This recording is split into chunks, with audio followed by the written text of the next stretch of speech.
The other day, Roger and I sat down to watch the new trailer for Total War Warhammer by Creative Assembly, and this was really cool because what they've done is, well, they're adding the Chaos Dwarves to it. Now, Chaos Dwarves were left behind a little bit in Warhammer, so this was really exciting to see them brought up to date with the more later editions of Warhammer Fantasy, and it's really cool. There's so much character to them, and it's really evil and creepy, and so we thought it'd be really fun to have a go at painting a Chaos Dwarf. Now, one was donated to us by a good friend of ours, and so we're going to have a go at painting it in the style of the day of when these were still on sale. So some fairly garish colours here and a bright green base. But this is going to be something that's really fun because I've not just never painted a Chaos Dwarf before, I've never actually held one. So this will be quite an experience for me.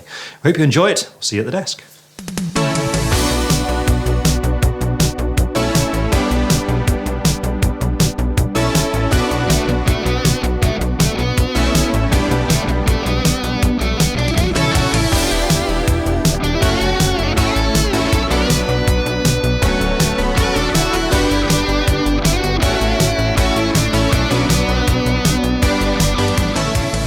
To paint this Chaos Dwarf, I've decided to go for an undercoat of standard grey from Colourforge, so a nice medium grey colour to which all the colours we're going to be painting will apply very nicely. And what we want to do is start out with the main colour on the miniature, and it's usually a good idea to start out in this way so we can roughly apply that base coat and then neaten up as we add further base coats to the miniature. Now in this case that means we're going to be looking at things like the scale mail, and there's quite a lot of it, and of course the obvious colour for metal scale mail is bright red, so we're going to be starting out with some Evilson Scarlet. Now because we're going to be putting this on roughly, you can always go for a rough old brush for these initial colours, and that's exactly what I've got here, a medium base brush from Citadel that has definitely seen better days, but I keep it around for this sort of purpose. It's ideal for covering large areas quickly in a really rough and ready fashion. So you can save your nice brushes for the more detailed work later on. But as ever, just want to make sure that paint's thinned with a little bit of water, just making sure it's nice and smooth and being careful with a brush like this because it does absorb a lot of water very quickly, so you can overdo it. But we want to get it down to about that level, and then it's just a matter of looking for that scale mail to begin with, which is mostly visible on the back around here, but we just want to make sure we work it into nooks and crannies at this stage. Now, in addition, at this opportunity, what we can do is base coat other details that need to be red. So that's going to be the trim on his hat. So we're looking at these arrows and things around about here. And on his little tunic underneath here, I want to make sure we get the hem of that as well.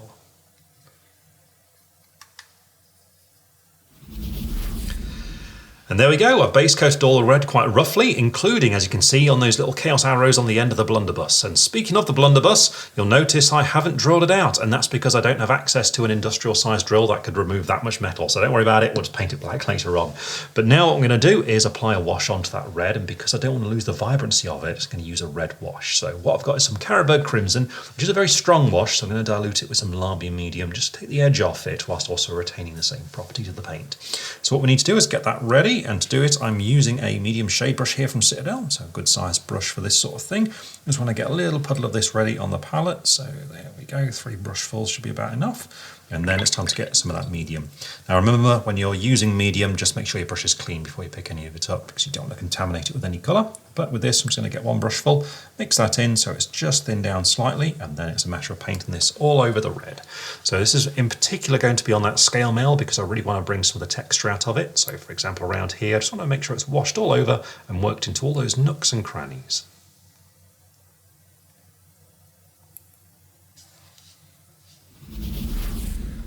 The wash is now dry, and you can see using that red wash has helped keep some of that vibrancy, and we'll return to that later on to make it really bright. But before we do so, it's now time to do some more base coats, and the first one I'm going to go for here is going to be black, and in this case really what I'm going to use is an off black.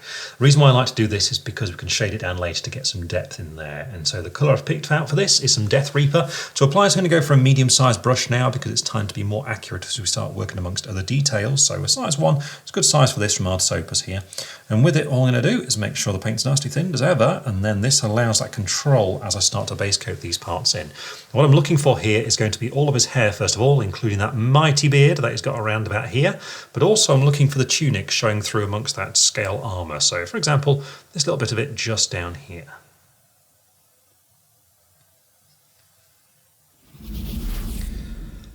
I finished blocking in that black detail, and I just want to point out I also did it on his massive hat all the way up here. And speaking of the hat, when I was doing some research for these miniatures and getting some reference images together for this sort of colour scheme, what I noticed that some of them have some purple on the hat, so I thought I'd do that now because it looks quite nice. And for this, what I've got is some Amethyst Rayne. I'm going to wet blend it into that Death Reaper I just did on there.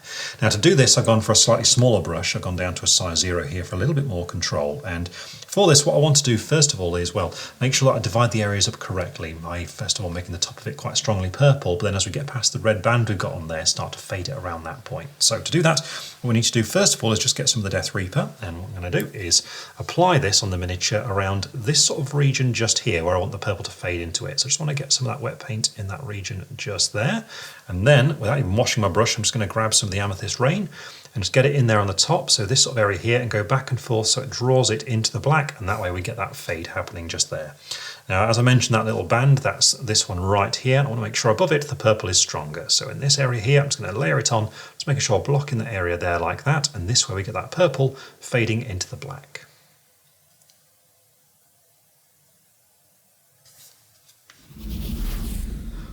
I'm happy with that purple there on the hat, and so now what we're going to do is move on to base coating the silver detail on here, because then what we've got are a number of colours that can all share the same wash at the same time, which will be black. So what I'm going to use here is some Surcoat silver, and to apply it I'm sticking to a size 0 brush for a bit of control here, because mainly what we're looking at is just painting the blunderbuss at this stage, so just the metallic parts of that.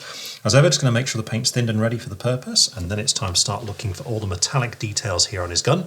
So we're looking at things like the little matchlock mechanism, which is around here, and the main barrel of it, but I just want to be careful of that red as I get close to the muzzle of the gun around here. In addition, he does have a little powder horn around here, and I'm just going to paint the little rings on this silver as well.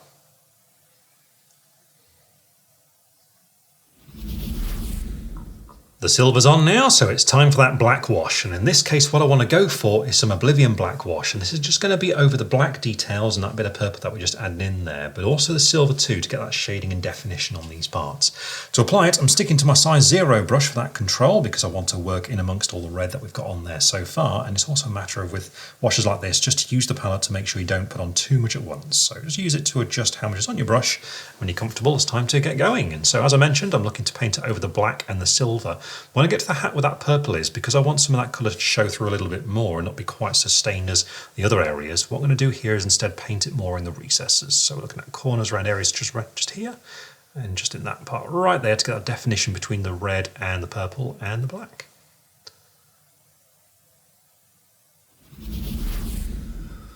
The wash is dry, but there are still some colours on there that we yet need to base coat, so now we're going to do a number that can all share a brown wash, and for this we're going to start out with the flesh, and for the sort of skin tone I want to go for here, I'm going to use some Bestigor flesh as the base coat.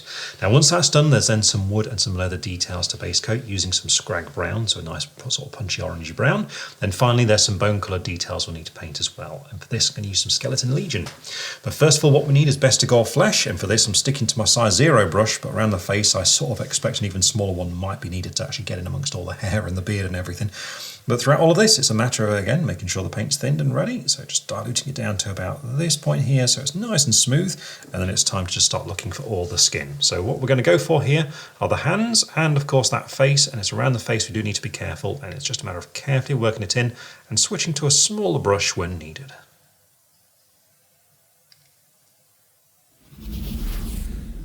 Next up, I'm going to go for some Skrag brown, and this is first of all going to be for the wooden parts of the blunderbuss, so we're looking at the stock around about here, but also got to keep an eye out for some leather details. So this is going to include the boots down here, and also we're looking for pouches and straps as well. So for example, this one right here.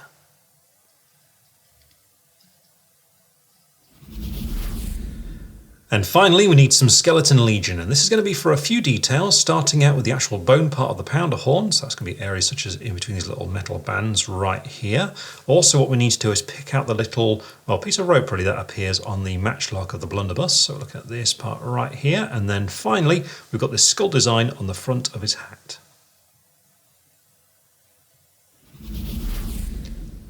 And with that, all the colours are now base coated, but we still need to apply that second wash onto the new colours that we've introduced here, so it's time for that brown wash. In this case, I'm going to use some Battle Mud wash, applied again using my size 0 brush, and with this, it's just a matter of painting it directly over these 3 new colours that we've added. So the brown parts on like wood and all the leather, that sort of thing, but then also the bone details. and also the skin as well. And in fact, the skin is where I'm going to start. It's just a matter of making sure you don't have too much on your brush and then just working it into these details once again. So just washing it over them to shade them just around there, making sure they don't pull too much. And if you spot a little bit too much on there, just absorb away the excess with your brush and just redistribute it elsewhere around the miniature.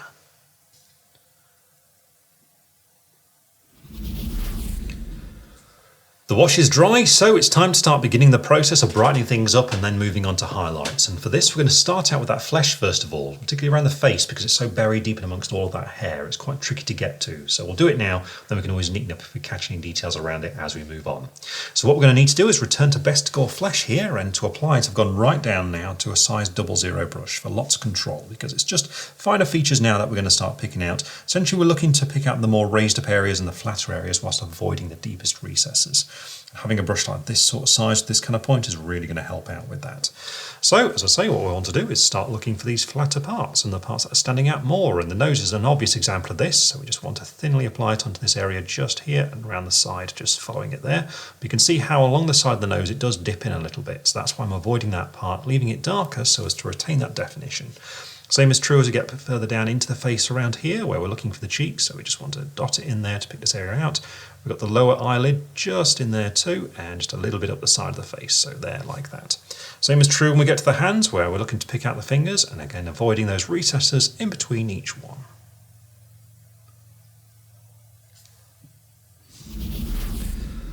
With that done, the skin's starting to pop out a little bit more, but what we need to do is take it even further than that, so we're going to move into some highlights now. Starting out with some Ungor flesh. Now to apply it, I'm sticking to the same brush because again, we still need that fine control as we're applying this, because now we're going to become a little bit more selective as to what parts exactly we're picking out. Essentially, it's the more extreme areas we're looking for now, the more parts that really stand out from the rest, so points, that sort of thing. So for example, that nose is a definite area that we need to pick out here, and that's going to be just a line down the very centre of it, so just applied thinly down to the very end, just there, then just a little bit on either side. Also, we need to get a little bit on the cheek now, so we just want to go in here, leaving the lower eyelid a little bit darker still, so we just want to get that little bit on the cheek right there. Then when it comes to the hands, we just want to follow them down the length of them and just give the impression of the tendons on top by just going a little bit back just there on the knuckles. We've got that highlight on there, so the detail's standing out more, but we want to take it a little bit further because if you look at the painting style this time, they would go really bright on this sort of thing. So that's what we're going to do by now mixing some Ungor flesh with some vampire fang. And this is going to give us our final highlight colour. So a really nice bright sort of fleshy tone. You can see I've got the two of the paints here on the palette already, and using that 00 brush once again, I'm just going to mix them together to get a light colour, sort of like this is what we're aiming for, so a sort of creamy sort of colour. With that ready then, it's just a matter of using this just to pick out the sharpest features now on the flesh, so just fine details like just the end of the nose, that sort of thing. We won't need very much of it, but doing this is just going to really help these features pop. So it's just a matter of looking for the sharpest areas like the end of the nose right there and just applying a little bit just on the tip of it. When it comes to the fingers, we're now looking for the joints, where we just want to pick those out as well, so along areas like this are going to help this detail stand out.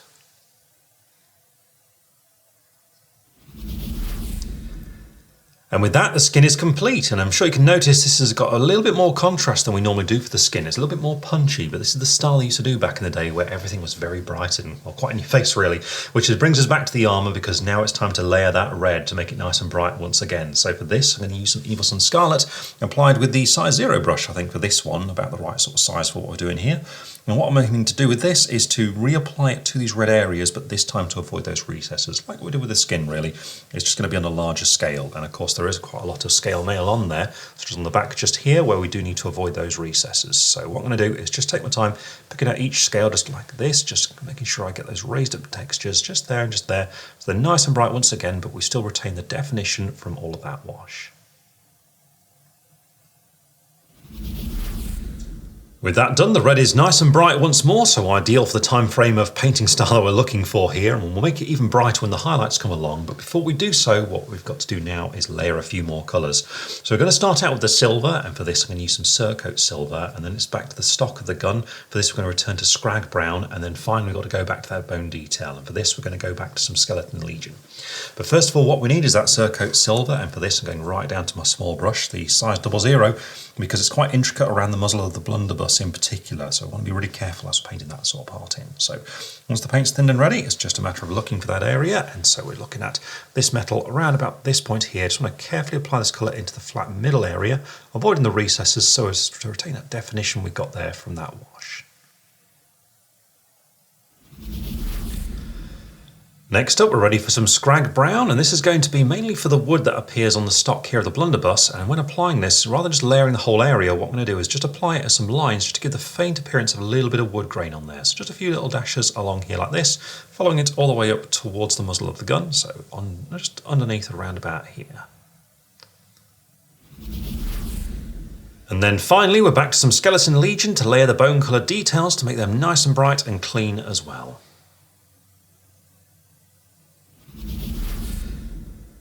With that, the layering's done, and so now it's time to do the highlights. And again, what we want is to make it really bright and really popping. So that means with the red, we want to go for an orange to highlight it. So in this case, I'm going to use some orange flare, and to apply it, again, I'm going for my really small brush, that size 00, because with this, what I'm going to do is start edge highlighting all the red details on the miniature, including all those scales. So yeah, these are going to become very bright, but that's exactly what we want for here, for that old school classic look for things.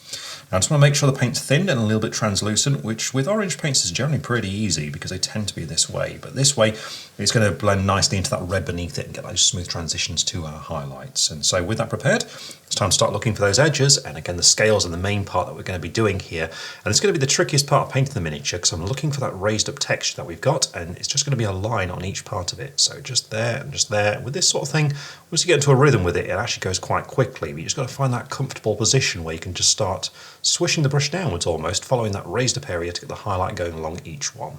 Now this isn't the only part I'm going to be highlighting with this colour. There's also going to be all the red that appears on things like the hat, and then again it's just going to be an edge highlight following it all the way around, using the side of the brush where possible to get that sharp edge, so this way you can see it's nice and quick and easy to do and gets that nice clean highlight.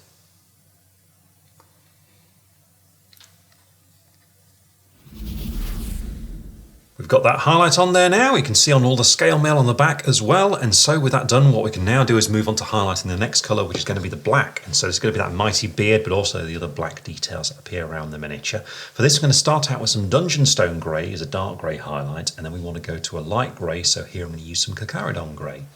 But first of all, we need to start out with Dungeonstone Grey, and to apply it, I'm sticking to that small brush again, still the size 00 here. And with this, what we need to do first of all is pick out the texture of that beard, which is quite fine. So to do this, what I'm going to do is approach it, almost painting it in this direction here. So turning the model so it's on its side, so I'm going to be going vertically across the beard, and I'm just going to help bring out that texture by just almost slashing the brush across it like this, just to pick out those ridges so you can see what it's doing is helping highlight that texture on there. Now in addition, we've got that black fabric a little bit further down, and for this what I'm going to do is just emphasize the edge of it where it meets that red hem, so just following it on the inside around here. I'm going to look for any defined creases too and pick those out, such as these ones on the back.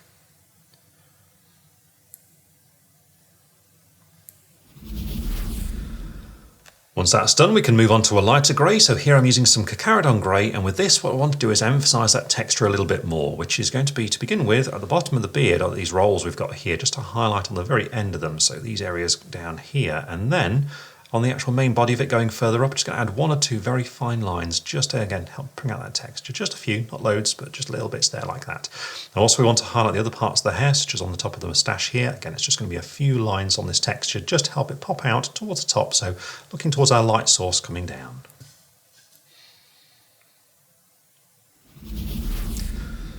With that, all that black detail is complete there with the beard and all the black fabric. So now what we can do is move on to highlighting the remaining colours on here, and what we've got are 3 paints that we're going to need to do that. Starting out with the bright silver, so here I'm going to use some Mythril Blade, and once that's done we can highlight all the brown features on the miniature like the leather, and for this we're going to use some Deathclaw brown. Finally we've got to highlight the bone coloured details, things like the little rope and that skull that's on his hat. For this we're going to use some Vampire Fang.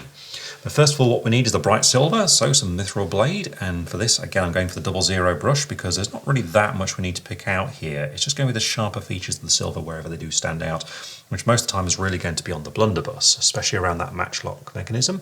Here what we want to do is just edge highlight these little features just so they've got that nice bit of definition on them. So areas such as just there, just carefully looking for those edges, using the tip of the brush just to pick them out.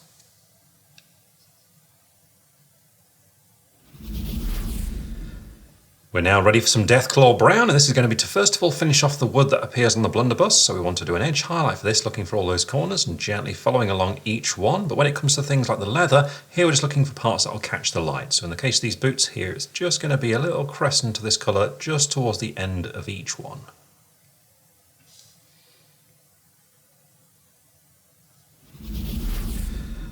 And then finally, using Vampire Fang, it's time to highlight the bone colour details. So in the case of the skull design that we got up here, it's going to be an edge highlight, picking out all the sharpest features, but also we've got the rope on the blunderbuss. For this, we just want to pick out the texture with just a few little dots and lines of this colour.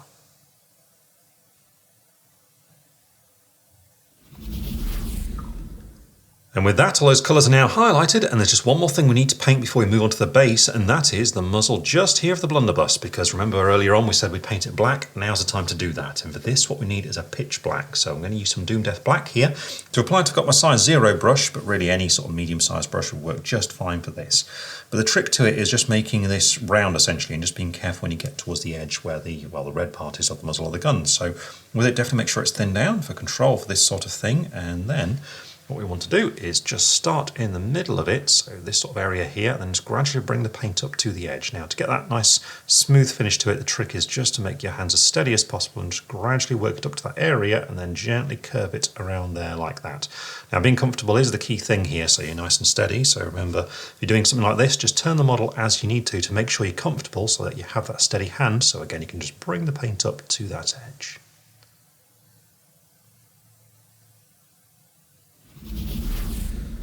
And with that, the Chaos Dwarf is now fully painted, except for that base, which is what we're going to go and do now. And what we're going to do here is paint it in the style of the time, or at least one of the styles of the time, which is to do some sand on there and then paint it green, Goblin Green in fact. But to do this, first of all, we need the sand on there. So what we need to do is just get some PVA glue and get it on that base. To apply it, go for an older brush. I have an old regiment brush here from the Army Painter, and it's just a matter of getting some of this and then applying it onto the top surface of the base, just being careful of the feet of the miniature as you're doing it.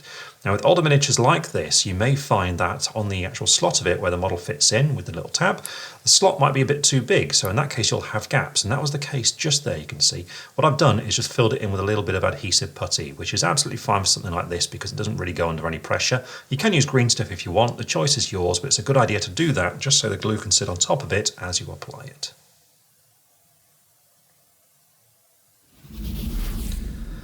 With that glue applied, we're then ready to put the miniature into the sand, and to do this all you've got to do is just get a little tub of sand, which I've got right here, and it's just a matter of just putting the model into it and scraping it around so that you pick up plenty of that sand on top of the base. Then with that done, just gently tap it on the side just to remove the excess, and then all you've got to do is just pick it up and just make sure it's nice and neat around the edges by just running a finger or a thumb just around it like that to remove any excess sand.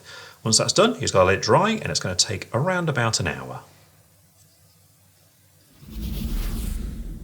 The sand is dry, so now it's time to add some colour to it, and for this the classic colour to use is called Goblin Green. Now this is an old Citadel paint that is out of production now, but you can get some close equivalents to it. You can actually buy a very similar colour from a company called Coat d'Arms, and also if you want to use Citadel, then Warboss Green is quite close to it. And we've also got our own on the way, which is called Goblin Oil Green, which is again very close to it. Whatever you choose though, what you need to do is soak it into the sand, and so the trick for that is basically to heavily water it down. Now I'm using my size 1 brush for this again, and that's just because the miniature covers a lot of the base, so I want lots of control as to where exactly this is going to go. For larger bases, of course, you just use a larger brush, but you just get some on your palette, really heavily, and water it down then by adding tons of water to it to make it really thin and really quite inky, right down to about that point just there. And then what we need to do is just soak it into the sand. So to do this, load up a generous amount on your brush and then just start on an open space, so say for example around about here, and just start letting it soak in. So you just want to paint it on like this, and once you've got it completely in the sand right up to the feet, give it plenty of time to dry. Once again, it's going to take around about an hour.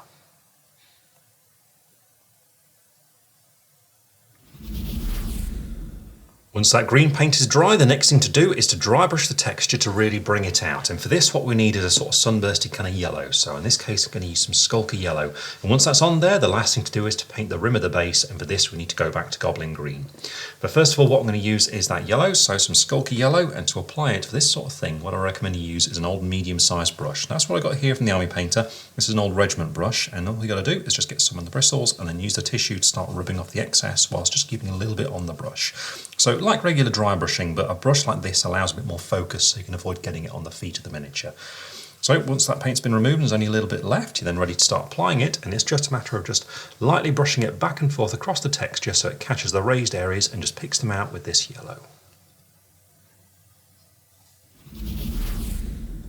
Once you're happy with the yellow, the last thing to do is just to paint the rim of the base, and for this we're back to Goblin Green, and it's just a matter of applying it smoothly across each surface, and with this, the Chaos Dwarf is complete.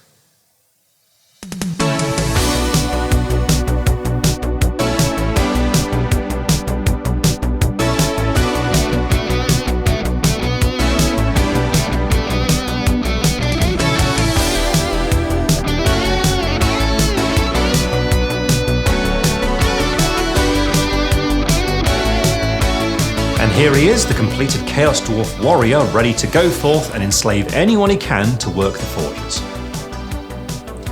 So as you've seen, painting this model is actually really fun, and I do enjoy painting old school miniatures like this. It really hits that nostalgia button, which I'm really fond of. But it's also interesting to see the style of the time, and I wonder how it might get updated. So, you know, I'm really hoping that when the new Old World game comes out, perhaps they'll update these and make a faction of them, because I discovered I actually really quite like them. Anyway, we hope you enjoyed that. We'll see you again very soon.